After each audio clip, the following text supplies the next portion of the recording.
ഇനി ഞാൻ നിങ്ങൾക്ക് വേണ്ടി പങ്കുവയ്ക്കുന്നത് എന്താണെന്നറിയാമോ? നിങ്ങൾ മിക്കവാറും ഇതുവരെ ട്രൈ ചെയ്യാൻ സാധ്യതയില്ലാത്ത തേങ്ങാപ്പാൽ ഒഴിച്ചിട്ടുള്ള നല്ലൊരു രസം. ഇത് സൂപ്പർ ടേസ്റ്റാണ്. ഒരു പ്രാവശ്യമെങ്കിലും ഒന്ന് ട്രൈ ചെയ്തില്ലെങ്കിൽ ശരിക്കും ഒരു നഷ്ടം തന്നെയാണ് കേട്ടോ.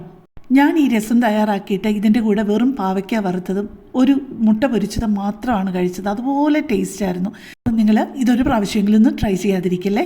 അപ്പം ഞാൻ മിക്സിയുടെ ചെറിയ ജാറിലോട്ട് ആദ്യം എടുത്തത് 2 ടീസ്പൂൺ ജീരകവും 1.5 ടീസ്പൂൺ നിറച്ച് കുരുമുളകും 1/4 ടീസ്പൂൺ കായപ്പൊടിയും 2 പച്ചമുളകും 2 തണ്ട് കറിവേപ്പിലയുമാണ്. ഇത്രയും ഇങ്ങനെ അരയ്ക്കുകയല്ല, ഇങ്ങനെ ഒന്ന് ചതച്ചെടുത്തിട്ടേ ഉള്ളേ.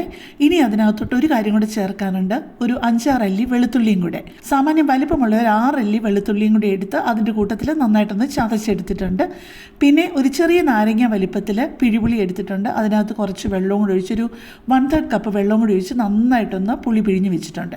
ഇപ്പോൾ ഈ പാത്രത്തിലോട്ട് എടുത്തിരിക്കുന്നത് 2 ടേബിൾ സ്പൂൺ സൺഫ്ലവർ ഓയിലാണ്. അതിലോട്ട് 1 ടേബിൾ സ്പൂൺ കടുകും 1 ടേബിൾ സ്പൂൺ മുഴുവനേ ഉള്ള ഉഴുന്നും കൂടി ഇട്ടൊന്ന് പൊട്ടിക്കഴിയുമ്പോഴേക്കും അതിനകത്തോട്ട് പിന്നെ ചേർത്തത് 2 വറ്റൽമുളകും 2-3 തണ്ട് കറിവേപ്പിലയും കൂടി ഇട്ടിട്ട് ഒന്ന് വഴറ്റി കഴിഞ്ഞിട്ട് നമ്മളൊരു 2 തക്കാളി, നല്ല വലിപ്പമുള്ള 2 തക്കാളി എടുത്ത് മീഡിയം വലിപ്പത്തിൽ, അല്ലാന്നുണ്ടെന്നുണ്ടെങ്കിൽ കുറച്ച് ചെറിയ സൈസായിട്ട് ഒന്ന് മുറിച്ച് വെച്ചേക്കണേ. പിന്നെ നിങ്ങൾ എന്തുമാത്രം വഴറ്റണമെന്ന് തീരുമാനിക്കുന്നത്, ഇച്ചിരി കഷ്ണമായിട്ട് തക്കാളി കിടക്കുന്നത് ഇഷ്ടമാണെന്നുണ്ടെങ്കിൽ കുഴപ്പമില്ല, ഒരുപാടങ്ങ് വഴറ്റേണ്ട ആവശ്യമില്ല.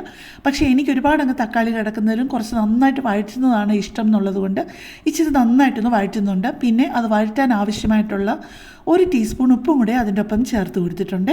അത് ഈ ഒരു പരുവമായി കഴിയുമ്പോഴേക്കും അതിനകത്തോട്ട് നമ്മൾ രസത്തിനുള്ള പൊടി ഉണ്ടാക്കി വെച്ചിട്ടുണ്ടല്ലോ, ആ കറിവേപ്പിലയും ഒക്കെ ഇട്ട് അടിച്ചത് നമ്മൾ എടുത്ത് വെച്ചിട്ടുണ്ടല്ലോ, അതും കൂടി ഇതിനകത്തോട്ട് ചേർത്ത് ഒരു 2 മിനിറ്റ് ഒന്ന് വഴറ്റി കൊടുക്കണേ. പെട്ടെന്ന് ഞാനൊരു കാര്യം പറഞ്ഞോട്ടെ. എൻ്റെ ഈ ചാനലും ഈ വീഡിയോയും ഒക്കെ ആദ്യമായിട്ട് കാണുന്ന ആരെങ്കിലുമൊക്കെ ആണെന്നുണ്ടെന്നുണ്ടെങ്കിൽ എൻ്റെ ചാനലിൽ ഒരുപാട് വ്യത്യസ്തമായിട്ടുള്ള റെസിപ്പികളുണ്ട്. അപ്പോൾ നിങ്ങൾക്കതൊക്കെ ഇഷ്ടപ്പെടുകയാണെന്നുണ്ടെങ്കിൽ എൻ്റെ ചാനലൊന്ന് സബ്സ്ക്രൈബ് ചെയ്യുകയും ലൈക്ക് ചെയ്യുകയും കമൻറ്റ് ചെയ്യുകയും നിങ്ങൾക്ക് ഇഷ്ടമുള്ള വീഡിയോസ് മറ്റുള്ളവരിലേക്ക് ഷെയർ ചെയ്യുകയും ചെയ്യണേ. അതുപോലെ ഹൈപ്പ് ചെയ്യാനുള്ള ഓപ്ഷനുണ്ട്, അതുപോലെ ഹൈപ്പ് ചെയ്യുകയും കൂടെ ചെയ്താൽ ഒരുപാട് സന്തോഷം. ആ അരപ്പ് വഴറ്റി കഴിഞ്ഞിട്ട് ഇപ്പോൾ ചേർത്തത് 1/2 ടീസ്പൂൺ മഞ്ഞൾപ്പൊടിയാണ്. ഇതും കൂടെ ഒരു 1 മിനിറ്റ് ഒന്ന് വഴറ്റി കൊടുത്തിട്ട് ഇനി അതിലോട്ട് ചേർക്കാനുള്ളത് പുളിവെള്ളമാണ്. നമ്മൾ പിഴിഞ്ഞ് വെച്ചില്ലേ, ആ പുളിവെള്ളമാണ് അതിലോട്ട് ചേർത്ത് കൊടുത്തത്. നിങ്ങൾക്ക് പേടിയുണ്ടെന്നുണ്ടെന്നുണ്ടെങ്കിൽ ഒരു 1/4 ഭാഗം ഒഴിച്ചു കൊടുത്തിട്ട് ബാക്കി പിന്നെ ആവശ്യമുണ്ടെന്നുണ്ടെന്നുണ്ടെങ്കിൽ ചേർത്ത് കൊടുത്താൽ മതി കേട്ടോ. ഇപ്പോൾ എടുത്ത ഞാൻ പാല് പിഴിഞ്ഞ് വെച്ചിരിക്കുന്നത് 3 കപ്പ് തേങ്ങയുടെ 1-ാം പാലും 2-ാം പാലുമാണ്. ഇതിപ്പം ഞാൻ ചേർത്ത് കൊടുത്തത് 2-ാം പാലാണ്. അത് ഏതാണ്ട് ഒരു 2 കപ്പോളം ഉണ്ടായിരുന്നു കേട്ടോ. ചെറിയ ഫ്ലെയിമിലായിരിക്കുമ്പോഴാണ് നമ്മൾ ഈ 2-ാം പാൽ ഒഴിച്ചു കൊടുക്കേണ്ടത്.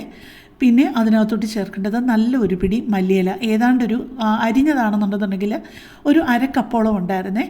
ഇപ്പം ചെറിയ ഫ്ലെയിമിൽ കിടന്ന് നമ്മുടെ രസം നന്നായിട്ടൊന്ന് തിളച്ച് വന്നിട്ടുണ്ട്. ഇനിയും വേണം നമുക്ക് 1-ാം പാൽ ചേർക്കാനായിട്ട്.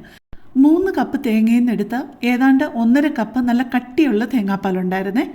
ഇത്രയും വേണ്ടാന്നുണ്ടെന്നുണ്ടെങ്കിൽ കുറച്ചുകൂടി ഒരു 2 കപ്പ് തേങ്ങാപ്പാലിൽ നിന്ന് എടുത്ത് 1-ാം പാലും 2-ാം പാലും മാത്രമാണെന്നുണ്ടെങ്കിലും മതിയേ.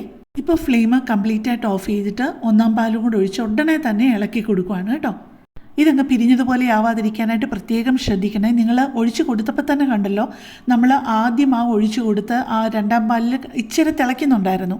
പക്ഷേ ഫ്ലെയിം ഓഫ് ചെയ്തതുകൊണ്ട് പെട്ടെന്ന് ഇതങ്ങോട്ട് ഒഴിച്ചു കൊടുത്ത് ഉടനെ ഇളക്കിയതുകൊണ്ട് അത് പിരിയത്തില്ല. നമ്മുടെ ആ ഇളക്കി കൊടുക്കുന്ന ആ സ്പാച്ചുല ഉണ്ടല്ലോ, അല്ല തവിയാണെങ്കിൽ തവി, അതേന്ന് ആവി പറക്കുന്ന ആ ഒരു സമയമാകുമ്പോൾ നമ്മളിത് നിർത്തണം. അല്ലെന്നുണ്ടെങ്കിൽ ചെറുതായിട്ടൊന്ന് തിള കണ്ടു കഴിയുമ്പോൾ ഉടനെ അത് നിർത്തിയിട്ട് കുറച്ച് മല്ലിയിലയും കൂടെ ഫ്രഷായിട്ട് ചേർത്തിട്ട് ഒന്നുകൂടെ ഇളക്കി കൊടുത്തിട്ട് നമുക്കിതെടുത്ത് ഉപയോഗിക്കാവുന്നതേ ഉള്ളൂ. അത് തന്നെയല്ല, ആ പാത്രത്തിൽ നിന്ന് അപ്പം തന്നെ മാറ്റുകയും വേണം കേട്ടോ.